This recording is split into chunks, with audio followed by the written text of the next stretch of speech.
guys! Welcome back again to my channel. Sa hindi pa nakakapag-subscribe, please subscribe na. Ito po yun pala yung nakuha kong result nakarang araw sa Transcriber. Yung audio, yung makikinig ka lang, tapos isusulat mo siya. Ito po yung na-type ko. Ito yung mga mali ko. Ang red is wrong text, green text, added text. Light green and light red, mistakes. Yan po. So, instead, tuturuan ka naman ng yung words kung ano mga tamang grammar. Yan. Yung mga mali mo, i-correct niya. Hindi ka magkakamali kapag nagtatranscribe ka dahil dyan nakasalalay ang iyong reputasyon. Yan. Yung isa ko naman na result,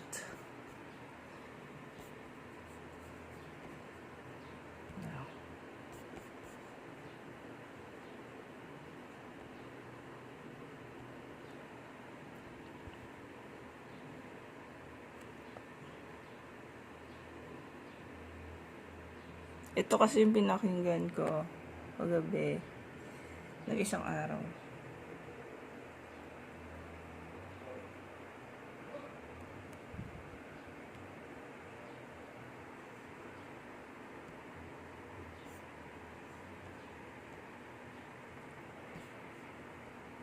So guys, sorry, hindi siya mag-play. Visit na lang kayo sa Transcriber, practice transcribing. Yan. Visit kayo dun sa http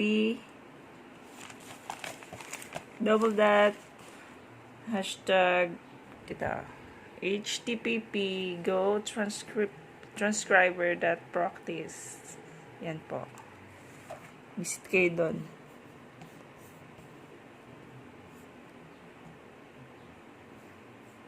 Po, type nyo lang po sa inyong Google. Close natin to para hindi maghang yung laptop natin. Balik na lang kayo ulit sa transcription practice. Back to audio. Uy, internet. Nasaan ka na?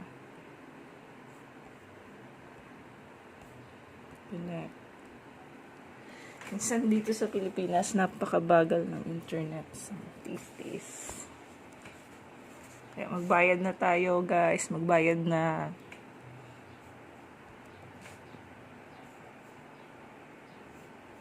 Yan. Dito na tayo. Okay. Go practice transcribing. Here, you can practice your transcription skills with an old Go transcript test. After you will finish it, you'll see all errors you have made to successfully finish the test. You need to reach our transcription guidelines. This test job needs to be done in clean, verbatim, without time stamping. Yeah? If you want to become transcriber, this is the wrong page. Oy, bakit? To practice lang naman. You need to do the actual transcript test. So, kailangan talaga mag-actual raw. Okay. Dito na tayo sa speaker 2. Diyan nakasako Hanggang speaker 6 siya. This is only sample, guys, ha. Practice lang po. Okay, pakinggan natin yung sample 2. But walang volume.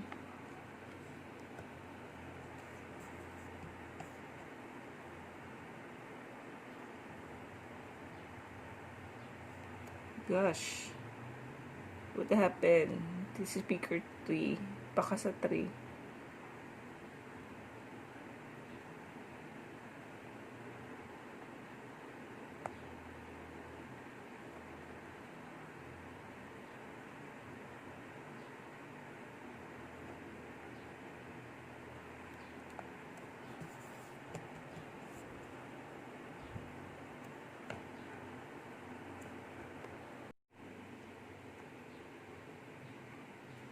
Ba't walang sounds?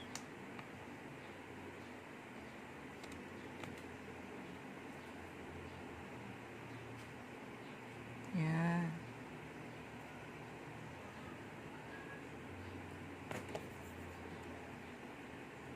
Yan.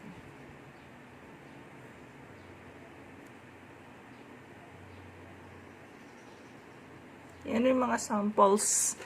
So, we're gonna talk about dogs that you should look when on buying a dog. The legs and gait. Notice how the dog walks. If he is cow hooked in hind legs, he will stumble along and all probability will be more or less of a crippled for life.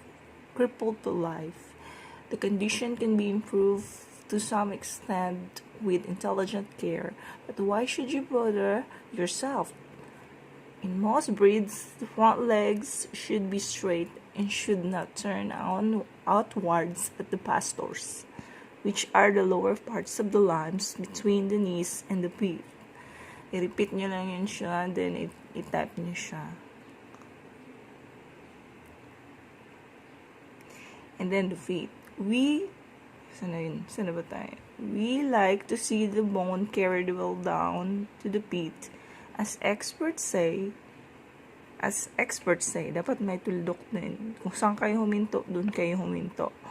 When the pastors are long, then it is often a sign of weakness, then tuldok. The feet themselves, in most cases, kapag huminto, kailangan magkama. Should be around and well paddled. Then hinto. Even if the dog should have what I call the hare foot, that is, a long foot, the pads should still be thick and well cushioned. Kung may ED sa last, kailangan pakinggan nyo rin. As it were, then tuldok. Thin, pale feet frequently go lame. Now we're going to choose one of the breeds that we found interesting and my friend is going to talk about it. Female speaker 2. The Rhodesian Bridgeback, as stories of the Rhodesian Bridgeback filtered through, one wondered if they were mythical until several learned scientists wrote about them. So, din kayo, practice your English grammar and diction and pronunciation. All doubts were set at rest in 1928, when Mr. Edmund Folsom brought a race back with her from Kenya after one of her big game expedition. Tuldok. Of course, we all wanted to make their acquaintance because of the particularity of the exhibit that is not known in any other breed. That is a bridge of hair running along the back in opposite direction to the rest of the goat. It is sufficiently strange to excite the attention of scientific men, one of who was Professor J. L. Mayers, who spoke about them at the meeting at the British Association in 1927. I think it was.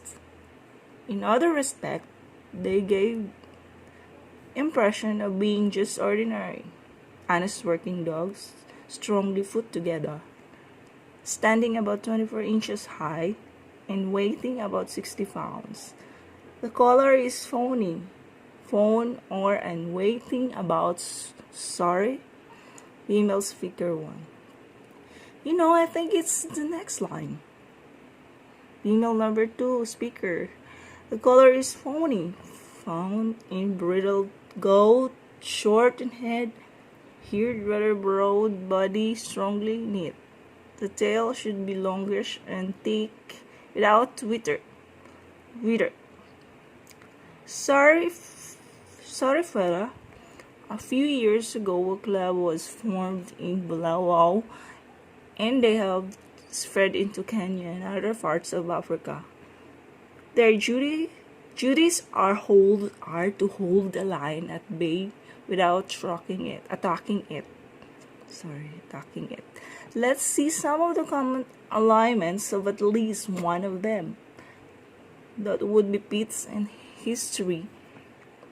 Epilepsy usually come on unexpectedly, the dog crying out, frothing at the mouth, showing signs of convulsions. In a few seconds, the dog falls to the ground, where it remains for a brief period. Unless the animal is restrained, he may run away in a dazed condition. Care should be exercised in handling a dog suffering from any mental trouble, as he may bite without knowing what he's doing. Fits and convulsions may occur in dogs of any age associated with other symptoms of disease. On the other hand, such symptoms may result as part of general symptoms of other diseases. Some example, mistemper, head stroke, and some toxemias. Okay. Diagnosis of any convulsions of the epilepterome type is difficult in dogs, but clearly the vet surgeon's advice is essential.